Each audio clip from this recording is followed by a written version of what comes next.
Your go. Good evening, friends.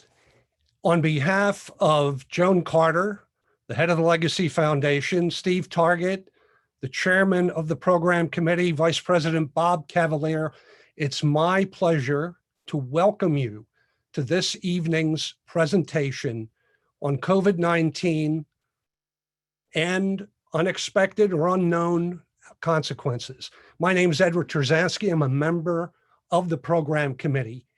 And this is a presentation of the Legacy Foundation, which is the charity of the Union League responsible for promoting the ethos, the worldview, the history, and the fidelity of the Union League to the Constitution of the United States and its own history.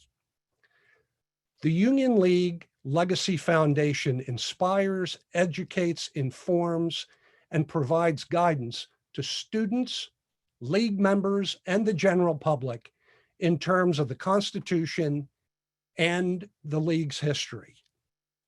When COVID-19 struck, the Legacy Foundation sprang into action to help those individuals who are most important to us here at the League, our employees.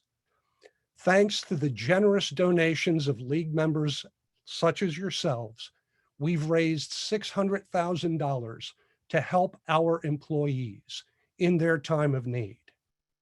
So whether you're a member of the Founder Circle, you're a Lincoln leader, you provide any kind of contribution to the League, please know how much we appreciate it. Also know that our General Manager, Jeff McFadden, and his team are working very hard to bring us all back together as quickly, safely, and enjoyably as possible.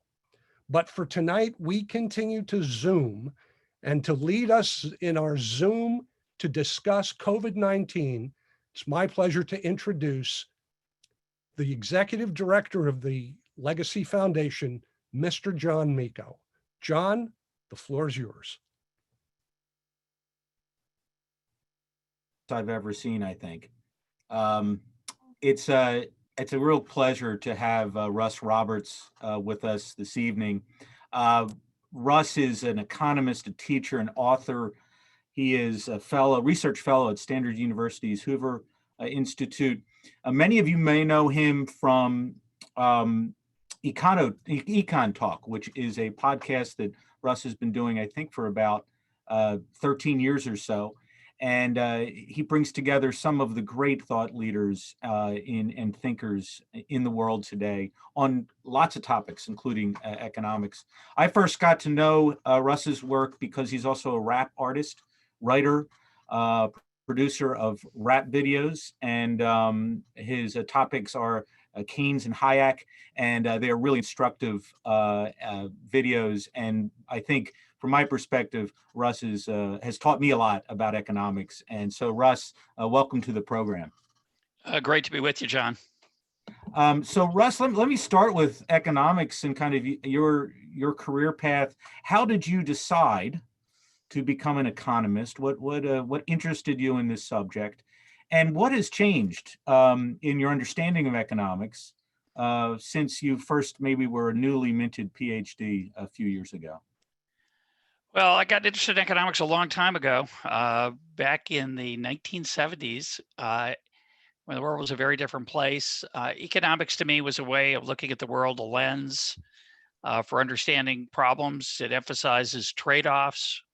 It emphasizes the role of emergent order, market forces, and things that are not under anyone's control, but that look orderly anyway. And it, of course, is an important component of public policy conversations at both the macro level, when we talk about interest rates and Fed policy, but also the micro level. We think about minimum wage and other policies that impact our lives as consumers, as workers, as investors, as employers and employees. So I've always loved it. My feelings about it have evolved over time. I have a lot less certainty than I used to have about its effectiveness in precise prediction. I think it's still a very useful lens for looking at the world, but I think economists today have become a little over enamored with the quantitative side of the field. It causes us to neglect some things. And I think when we talk today about COVID-19, you and I will bring some examples of that into the conversation. I'm sure we will. I want to kind of backtrack. We had a great program last week on China. And the one comment I heard over and over again afterwards, other than it being a very good program, and it was we need more China. We need to talk more about China.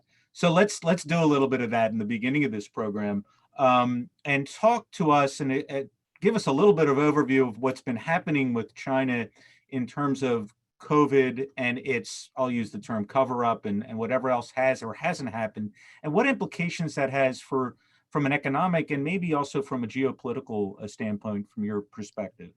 I would call it a lack of transparency that they dealt with in the beginning of the pandemic. It's hard to know how important that was, but certainly there's been they have lost a lot of reputational capital around the world. You know, they have a great desire to be influential around the world through investment, and it's going to be extremely interesting to see how that plays out. Of course, they're a central part of the U.S. supply chain, and since the Trump presidency started, there's been suspicion and concern about the economic effects of trade with China. I think mostly trade with China has been very good for most people in the United States. It's been challenging, as has trade with many other countries, has been challenging for people with low levels of skill and in manufacturing. And I think it's going to be very interesting to see how that plays out over the next, certainly during the presidential campaign and over the next couple of years. As many people know, probably China is also an important supplier of medical equipment for the United States. It's a very important producer of pharmaceuticals. So this is a time when I think we have a combination of suspicion and unease among many Americans, as well as we have a strong relationship in the goods that we buy and use from them, or that are produced there.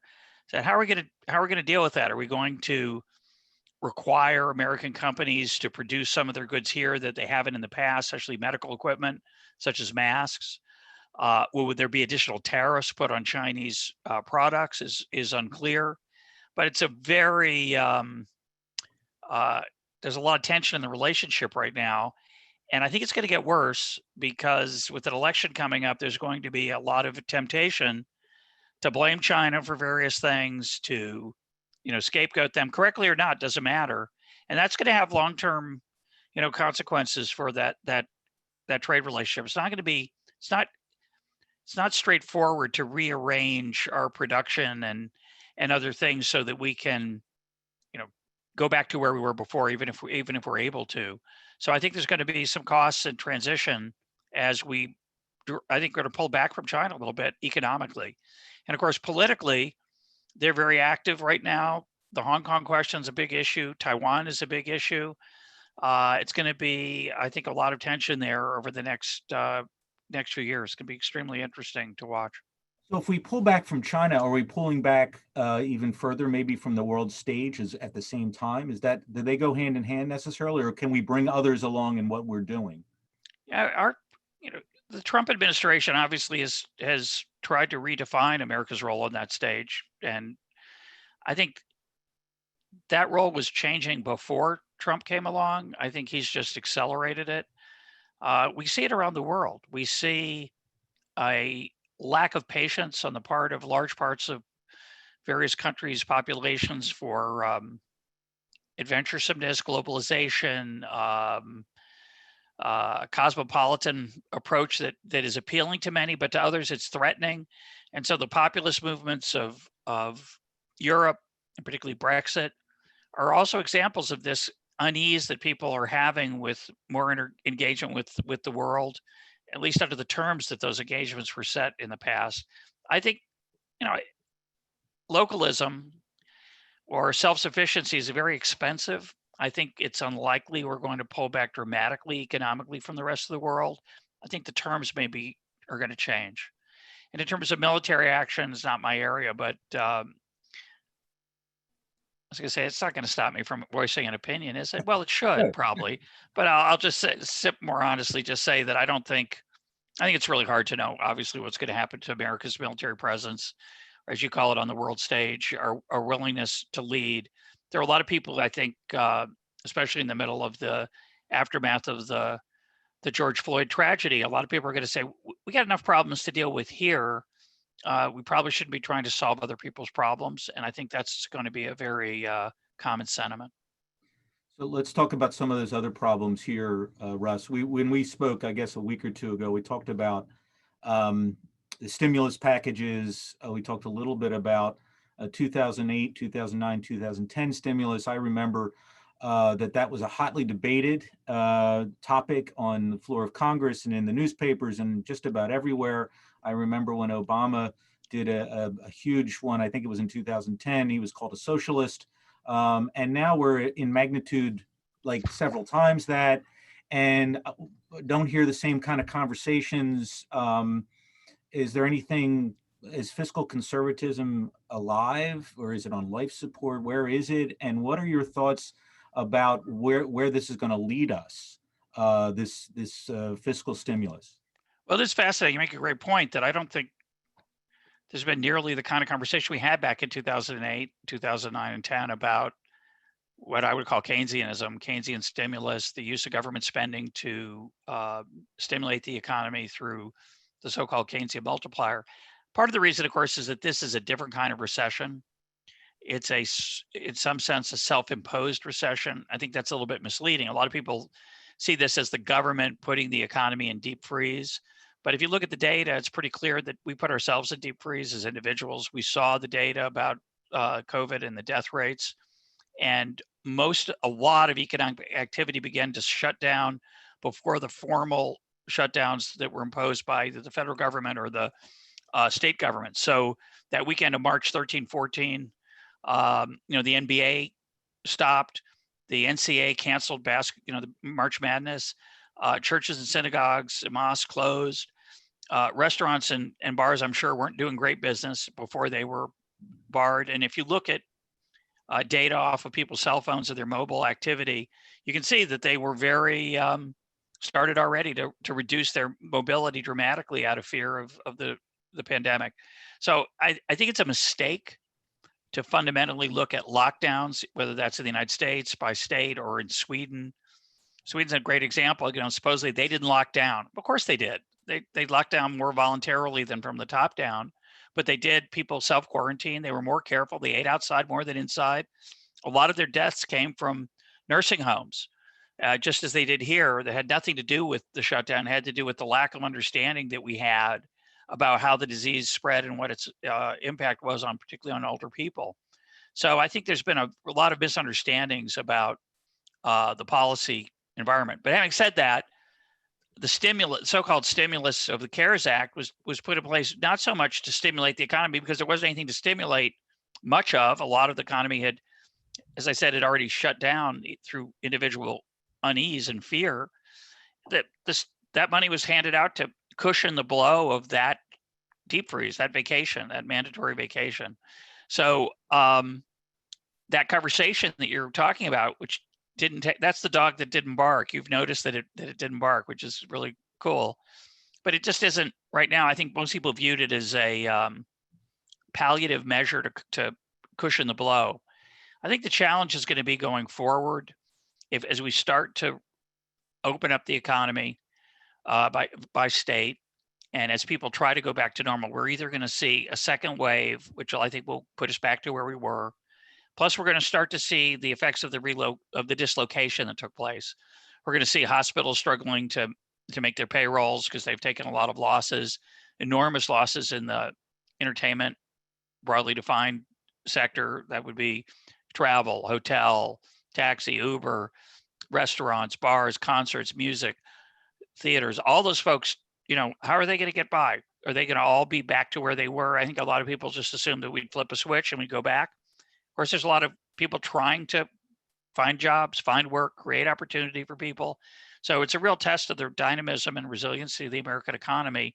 If we're able to reopen without that second wave, it'll be fascinating to see just how easy it is for economic activity to, rearrange itself into new patterns as people change their demand for all kinds of products and increase their demand for others while they're decreasing it for some.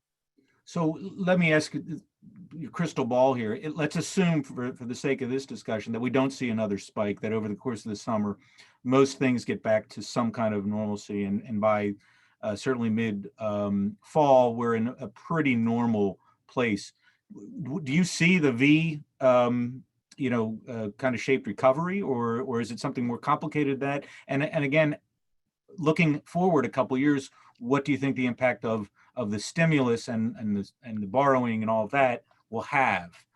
So the I left my crystal ball out in the car. Can you just let me? It needed tuning up. So I'm not much of a crystal ball person, but I'll give you a couple ideas to think about that I think it'll be fun to watch as we go forward. I want to make a little bit of a crystal ball observation about the disease itself and the second wave, and if I forget to talk about the debt, I remind me, okay? So on COVID, around Memorial Day, a lot of states reopened. A lot of people got tired of sitting around, and they reopened. And I'm just going to just try to see if I can close this shade and get this this light off my face. Hang on one sec. See if this works. Try this and this and this. Yeah, that's better maybe. Okay. So no. Just made it a little different. Hang on one sec.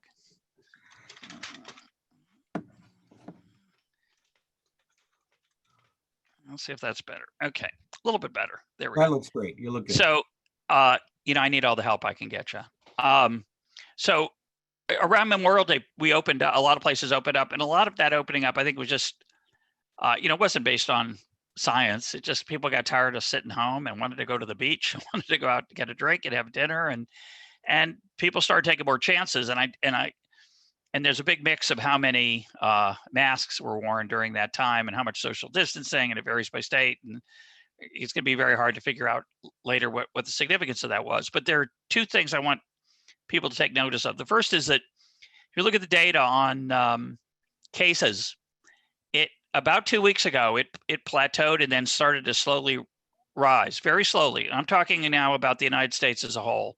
Of course, it's very varied. It varies a lot by state. You have to, in some sense, it's a little bit simplistic to talk about the whole country, but I'm going to do it anyway.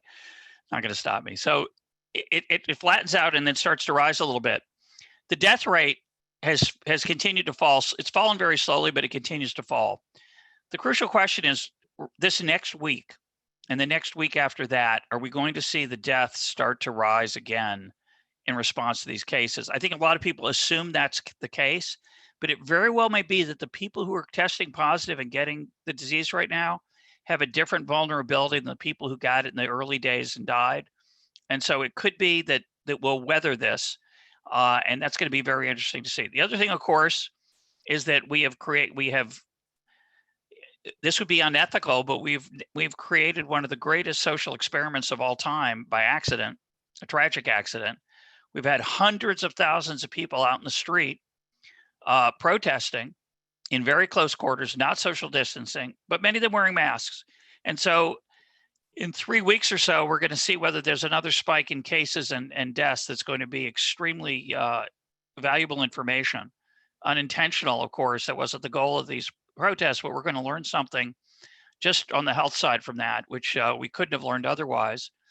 And I can't help but point out that, in the early days of the shutdown, the discussion was whether we should save the economy or save old people's lives. And I thought that was a terrible way to think about it, very misleading. It's not about the economy. It's about the quality of life and the texture of life. And, people not being able to work, not being able to take care of their families, not be able to feed themselves or their families, enormous amounts of despair, a loss of dignity and pride. And that should count too. But it didn't. For some reason, we decided that that was not in the calculus. And the only thing that mattered was the fatality rate. I thought that was a mistake, because life is rich. There are many things besides how long you live that we all care about. And we see that. We see that right now, because this response to the tragic death of George Floyd has emboldened the healthcare professionals and epidemiologists who a month ago told us that you couldn't go to a funeral for somebody you loved in a gathering of more than a handful of people. You couldn't worship your God in the way that you felt was appropriate, because it was a public health issue that everything was overridden by the life and death aspect of the disease. And now we find out that isn't true. And I think that's a very important lesson. I think it's going to have complicated consequences, I think, as well. But now to go back to your question. Your question was about the debt and the fiscal situation. I think, as you point out, there's a great tolerance for people, for the United States borrowing money. We're really good at it. And it used to be that the Republicans pretended to be somewhat concerned about the deficit. That pretense is over. They don't pretend anymore. They just spend money like it's free. And it is somewhat free in the sense that it hasn't driven up interest rates, the large amounts that the US government's borrowing so far. It hasn't, we haven't defaulted, but that leads to a false sense, I think, of security that, we can just borrow as much as we want. And that's always true until it turns out you can't. And we don't have a science or understanding of when that is. So it's a very dangerous time, I think, with respect to fiscal policy, particularly when you think about the burden of debt on the states that's in place. They're going to be looking for bailouts. There's going to be a part where the spigot is going to not be so easy to turn on and turn off. So it's going to be very interesting to see how that plays out. So let me go back to your last point on in the beginning of this COVID crisis, when everything got shut down, it was pretty much a discussion about the economics and deaths. Yeah, that was and I think you're right. We've seen a lot of other things come into play. Are we going to learn from this, recent the tragedy of Lloyd and the protests? Does that mean that other people can also see fulfilling things that make them happy and be with people and make their own risks? Are we actually going to see that, or are some things going to be allowed and other things not? Because I think that's where we are right now. Whether that changes or not, I think is a question. Where do you think we're going to go on that? Well, there's two aspects of this. There's the governmental restrictions, and then there are the norms that emerge that we choose for ourselves. So I think I've been to the grocery 3 times since March 15th. Everything else we've ordered into the house. I think it's probably safe to go to the grocery if you wear a mask, don't hang out a lot with any people who are coughing, and wash your hands really well, or Purell, sanitize them when you come back. But I'm not a healthcare. I was gonna say I'm not a healthcare professional, but turns out there aren't any. There's been so much misinformation spread about this. So, but my point is, forget whether that's good advice or not. The point is, people will make their own decision about those kind of decisions. They're going to decide whether they want to sit outside at a restaurant comfortably, or whether if they go inside, is there going to be enough space inside, enough distance between tables that they'll feel comfortable. So in that sense, it doesn't matter what the government decrees. It's up to us. So there's sort of 2 levels of restrictions that are there, those we place on ourselves and those that are mandated. I think the ability of the policymakers to mandate shutdowns is done. I think their tolerance of the Floyd protests has told everybody that it's really a question of trade-offs, which it should have been from the beginning. Even though we all recognize that our own actions aren't just affecting ourselves, but may affect others. We may be asymptomatic. pre-symptomatic, and have the ability to infect other people. They can wear a mask, of course, and reduce their risk, but not totally, not 100%.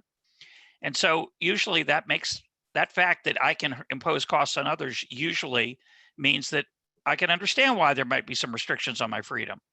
After this week, it's kind of hard to make that argument. So I think it's going to be, the other part of this that's unfortunately epic is that failure, that change, I would actually call it a success, but that willingness to tolerate protests because they're more important than reducing the risk as much as possible. The fact that it changed in the middle has further damaged the elite class of so-called experts about their advice. And I think that has consequences for America that go far beyond COVID. And we're in very uncharted territory right now for the role of institutions and elites and how we think about going forward. Here's a tweet from an elite here in Pennsylvania that just was from today, from our Governor Wolf. As a quote, and remember Governor Wolf was protesting with everyone earlier or last week, quote, social distancing and personal responsibility must remain our priority. Yeah. Yeah. So, I mean, let's talk about a little bit more about that. Well, I heard you right in the beginning of this crisis, sometime in the middle of March. I think you were actually being interviewed, if I'm not mistaken. You rattled off a bunch of statistics at the time. And I didn't go back and check them all, but I'm pretty sure most of them turned out to be really, really bad numbers. Wildly inaccurate. Yeah. Yeah.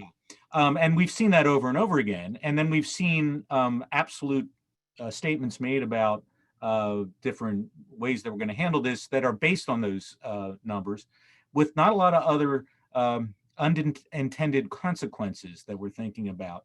What is an expert these days? What do we think about experts, and do we care what they say anymore, or should we? Well, it's a big mess.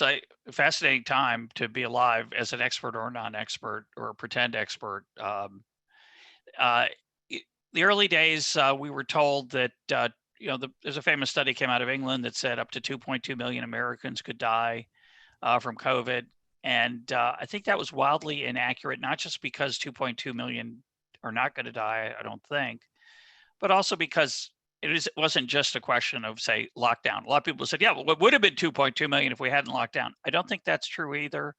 It's hard to remember how much ignorance there is in the world, how challenging it is.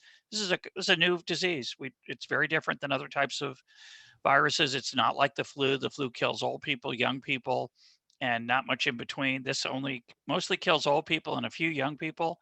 It's very different. We're not really sure what the longer term consequences are. But I think if you think about the role of experts, we had this at the beginning of the crisis. We were told, don't wear a mask. Mm-hmm. Not only will it not help, it's worse because you're going to get uncomfortable. You're going to touch your face and rearrange it. You're going to think you're safe when you're not.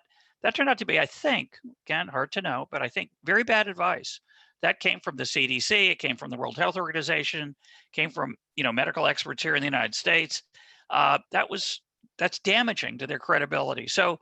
We're thinking about, you talked about the stimulus package in 2008. 2008, we were told that if we didn't pass the stimulus package, unemployment could reach as high as, I think it was 9.5%. We passed it anyway. It went to 10.5 to 11 anyway. So I think most people are skeptical now of so-called experts. And I think what a lot of people do is they pick the expert that they feel comfortable with. There's not a class of experts anymore, like economists or doctors. It's my economist I trust. If you're on the left, it'd be one person. If you're on the right, it's a different person. But those people, people idolize these so-called experts and assume, well, they'd never get this wrong. But, other people make mistakes, but of course everybody makes mistakes. So when people say to me, why should I believe you? I always say, don't. Take everything I say with a grain of salt. You should take everybody's advice and everybody's insight and everybody's theories with grains of salt. The world's a complicated place. So we had a lot of experts telling us pretty much the same thing, but we were talking just about the medical aspects of this early. Leaders, whether they be governors or the president or others, seem to only, in my view, and maybe you have a different view and you have more information, in my view, they were only listening to medical advice. And the medical advice was coming from the disease, Epidemiologists. right. And that was it. Very quickly, other doctors were saying, we're going to have a lot of other people die. If this is a medical issue, you're not, how come we don't have policymakers now that can talk to all these different people? How come? And it seems pretty consistent right now. Isn't a leader and a policymaker supposed to look at all of these different things, talk to lots of experts? And why isn't that happening now? And make the trade-offs between the different things that we care about, because we don't just care about one thing, and how much we care about it varies by who we are. Yeah, I don't, I think economists belonged in the room, but maybe in a small, uncomfortable chair, not too close to the policymakers. The doctors belonged in the room. The epidemiologists belonged in the room. Some historians would be nice to have in the room, because we learned some things, I hope, from the 1918 pandemic. I think they probably do listen. I think politicians struggle and policymakers struggle, of course, to weight those different types of advice, and they're prone to the same kind of biases and mistakes that we are. They look for comfort from experts just like we do, and they do the best they can. We made, across the world, we've made terrible, terrible mistakes. I think we'll do better the next time. The next time when COVID-23 comes along, we'll be a little better prepared. But this has been a tragic comedy of errors. It doesn't matter. It's easy to pick on President Trump. He's made some terrible mistakes, but across the world, right-leaning governments, left-leaning governments struggled to give the right advice, to get medical supplies to their healthcare professionals, whether they had a centralized, single payer system, or whether they had our weird, funky private public mess. So there's not a lot of good stories to tell about this. It didn't turn out well, and the people who did well, it's easy to tell stories about. Look at South Korea. Look how great they did, or look at China.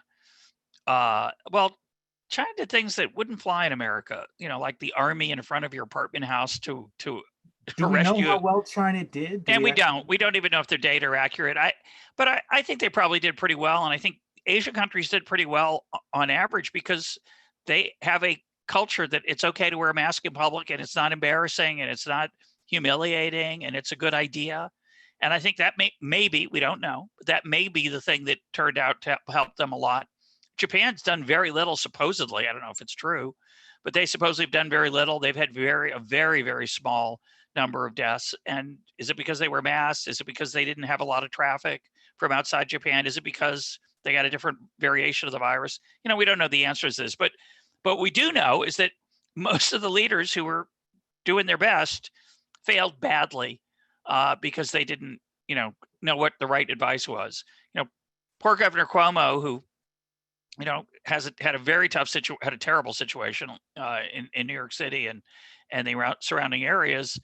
Was sending people back to nursing homes after they were diagnosed positive. That was a tragic error. He didn't know. It's just a mistake. So we learned a lot. I think we'll do better the next time with respect to all the different aspects of this, I hope. Well, let's talk about another expert organization, WHO. Give us the 2-minute overview of what's the leadership and the relationship with China, if you don't mind. And then how does that need to change so that they will not have the same political issues going forward? Well, I think it's naive to, it's called the World Health Organization. I think all of us have some naivete about how they should behave and what we'd expect of them. We think of them as being basically, like your family doctor, but maybe there are more of them and they're more international. They're not. They're a political organization, just like the United Nations is. The United Nations is a joke of an international organization as a peace, an organization that creates world peace.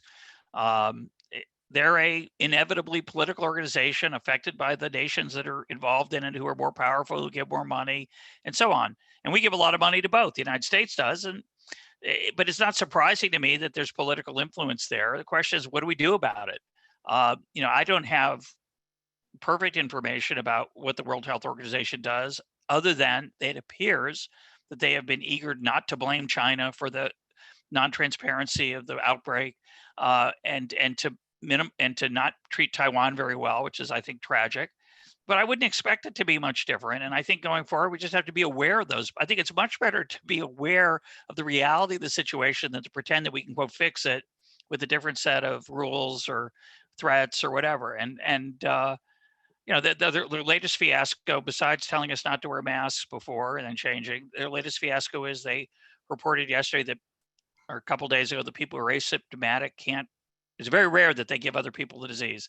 Well, very rare turned out to be 16%, and they confuse people about, which isn't rare, and that it confused people about pre-symptomatic versus asymptomatic, because those are two different things. By asymptomatic, they didn't mean pre-symptomatic. They meant people who get the disease and don't have many symptoms and never really develop a full-blown case, as opposed to pre-symptomatic, which is that you feel fine, then all of a sudden you get a horrible case of it. Those people are very evidently still very contagious, but even the asymptomatic ones are somewhat contagious, or at least that's what the data says. We don't even know if the data are accurate. That's our picture so far. So I think, the lesson for me is be skeptical of, authoritative statements from organizations that seem like they should be authoritative. They probably aren't.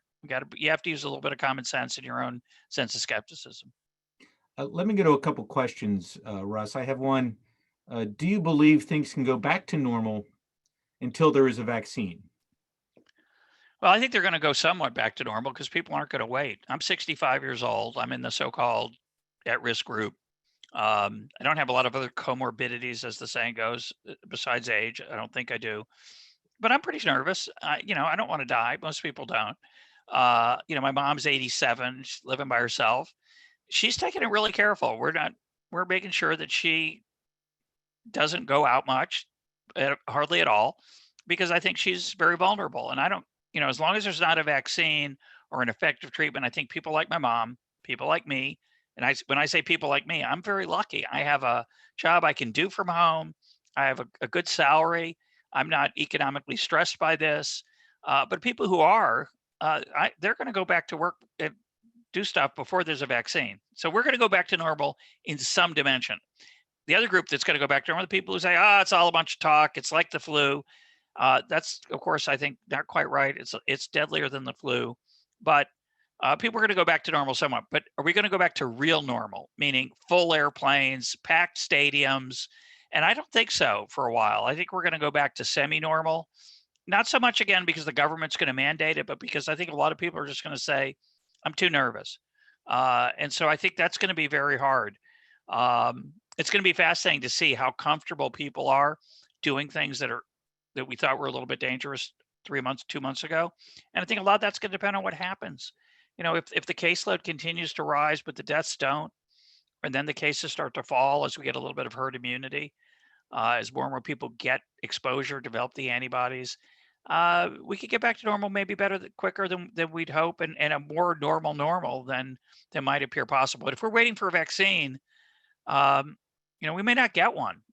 I'm extraordinarily thrilled by the incredible human effort and creativity that's going on around the world right now to look for a vaccine, to look for all kinds of things that might help medically. We're going to get a lot of benefits from that, I think, regardless of whether we get a vaccine, but whether we actually get an effective vaccine that's safe, that's tested, that people are comfortable taking. I would much rather see us get an effective test. I'd like to see a safe test I could spit in a cup, get a result in 15 minutes or an hour even. And then I'd get on an airplane if I knew that everybody had already passed that test, if it was reliable. So I think there's many, many ways to get back to normal beside a vaccine. And I hope I assume people are working on every bit of this all along the way. They're working on making the airplane safer. They're working on making the test so that you can be more comfortable getting on the plane. And they're working on the vaccine, so even if it's on the plane, you won't get it. So all those things I think will help us get back to normal, get us back into our movie theaters, our concerts, our travel, our hotels, and our restaurants. And that, of course, will bring the economy back. You asked me about crystal ball a few minutes ago. I totally missed your question, but that's the answer really for whether in 3 months from now things are going to get better. If we get enough of those pieces of the puzzle, I think the economy will come back very strong. If it doesn't happen, I think it'll limp along the way it is right now. And actually, it's more than limping. It's got a broken leg.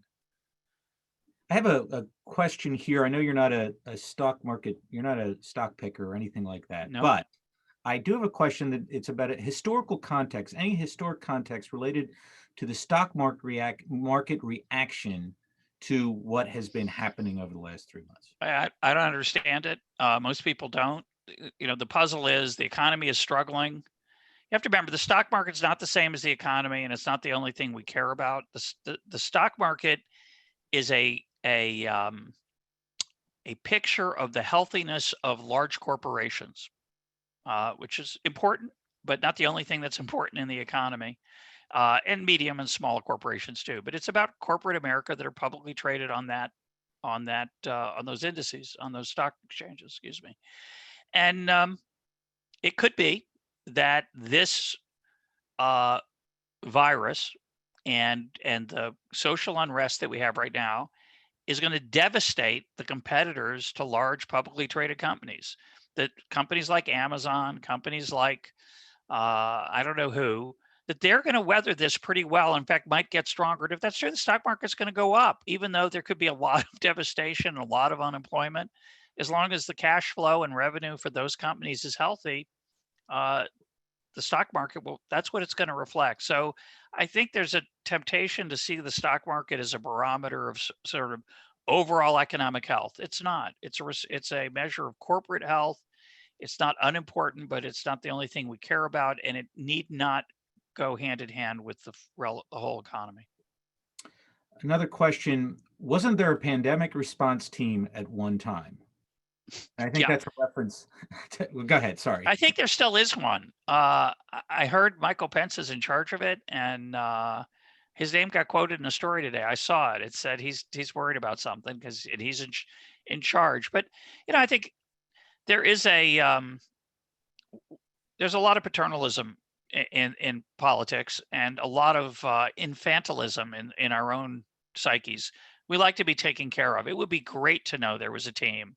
And of course, if you're on the right politically, you think President Trump's done a great job despite all the criticism he's gotten. And if you're on the left, you think if only President Obama or Hillary Clinton had been in charge, everything would have been fine.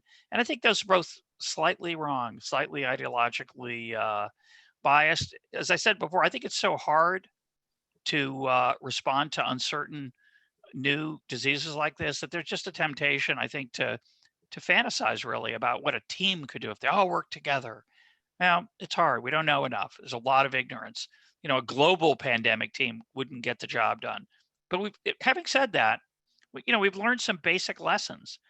It's about travel, right? We understand that travel is part of the way that this spreads.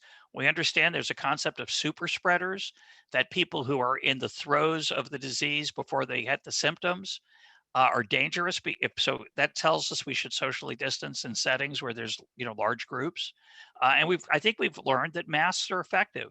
So I think we're much better equipped going forward to deal with this particular crisis and the next one that comes along than we might think. But none of that was designed by a team.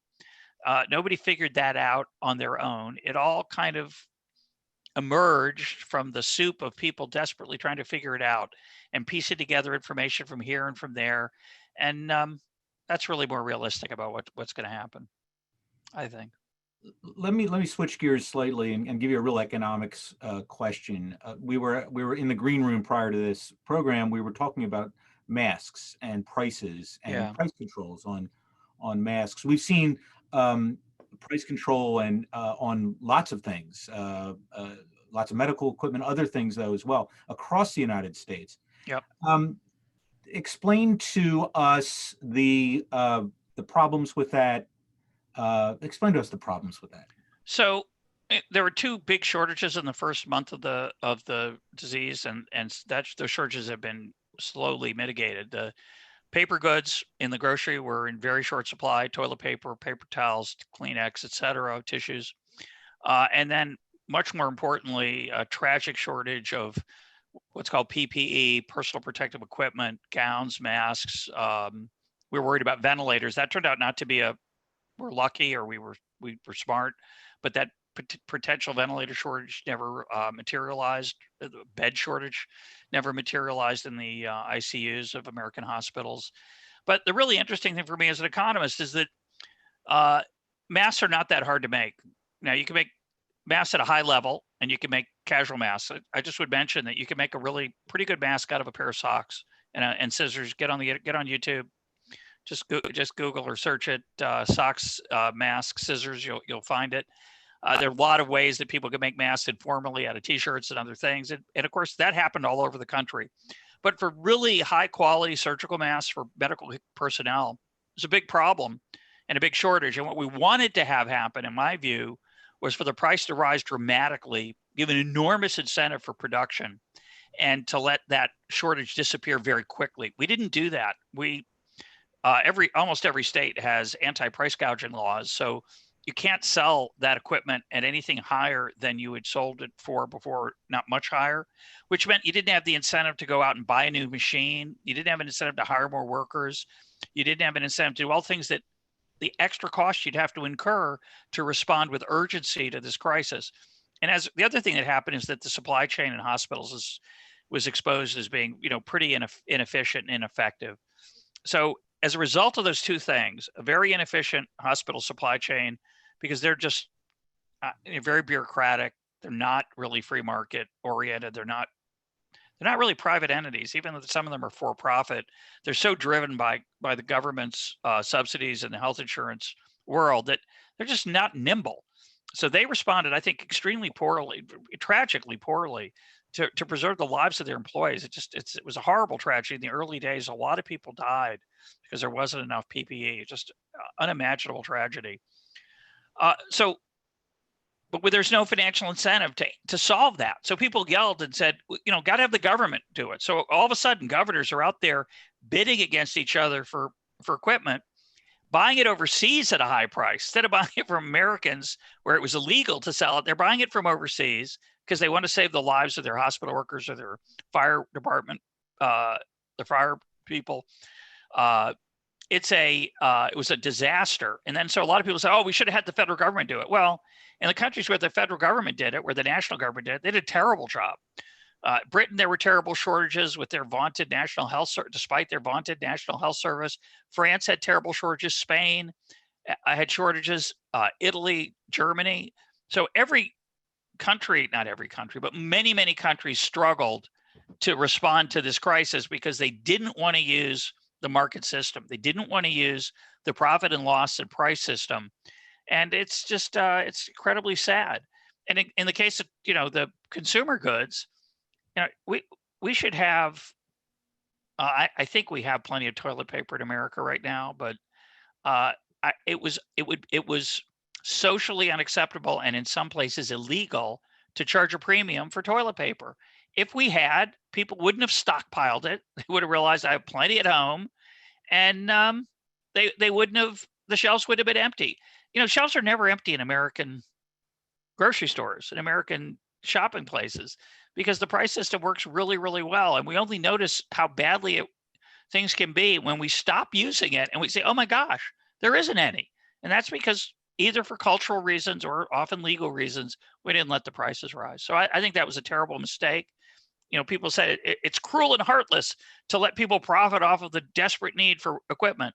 Yeah, what else is cruel and heartless? Not giving them the incentive to create more of them. And as a result, we have doctors and nurses wearing garbage bags to protect themselves from a lethal disease. So I hope we learned something from that. I doubt that one's going to change though going forward. Yeah, it seems like every time, this just repeats itself over and over again, whether it's a tragedy of a natural disaster or whatever, it just seems to happen over and over. But China did pretty well with that. I've read several places that China went and bought lots of these masks. Well, a lot of them produced there. They had other methods besides masks. They also have a population. I think a lot of people have masks, are used to wearing them. So it's a little bit different. But if you got the disease in China or in other countries in the early days, they put you in a quarantine dormitory. You couldn't go home and self-quarantine. They basically they did the equivalent of arresting you and isolating you, which is great for reducing the disease, not so great for, civil liberties and the way we see our relationship with our government. We would not have tolerated that. So I have a feeling they didn't need quite as many masks as we did, but I don't know. Russ, we're going to wrap things up. I first of all want to thank you, but also want to invite you, once we're safe, and we're going to be safe real soon at the Union League because we do this better than anybody. And once we get back to doing live programming, would love to have you come up to the Union League of Philadelphia program. That'd be my pleasure. That'd be a lot of fun. I know we're working on something, and I'm working on what we talked about last week. I hope we can nail that down soon and get you up to Philadelphia. Great. It's been a great pleasure and an honor for me to be able to talk to you and to bring you to our members and others. And again, I hope we will have you back. Thank you so much. Thanks for having me, John. Thanks for listening, folks who are out there. Appreciate And please, to get more of Russ, please, he's got a couple of different podcasts, but Econ Talk is fantastic, and they're all saved, right? The whole library is there. We have about 750 episodes going back to 2006. There are actually people alive who've survived it. They've listened to every single episode. God bless them, but you can start now and just go forward if you like. And for an Economic Policy 101 lesson, go to YouTube and check out The Boom and the Bust, or Fear the Boom and the Bust, right? Yeah, and Fight of the Century are the two Fight of the Century, yeah. rap videos I did with John Popola, the filmmaker, and were a lot of fun. Okay, great stuff. Thanks, Russ. Thanks, Sean. Take care. Take care. So next week, we're going to take a little bit of break from this program, Public Affairs, but we do have a program next week with a Library Hour on the 16th with Kurt DiCamillo on English Gardens. Kurt has been a speaker many times at the Union League, and we'll be doing that as on this virtual channel as well. And then on the 24th, we have Jim Mundy, our historian. Jim Mundy will be talking about the Union League of Philadelphia and the United States Colored Troops and the important role the Union League played in the establishment of the USCTs, the very first, some of the very first federal African-American troops in our history. And then on the 8th of July, we're going to do some more China. We have Gordon Chang for a public affairs event on China, and Ed Trzanski will be moderating that discussion.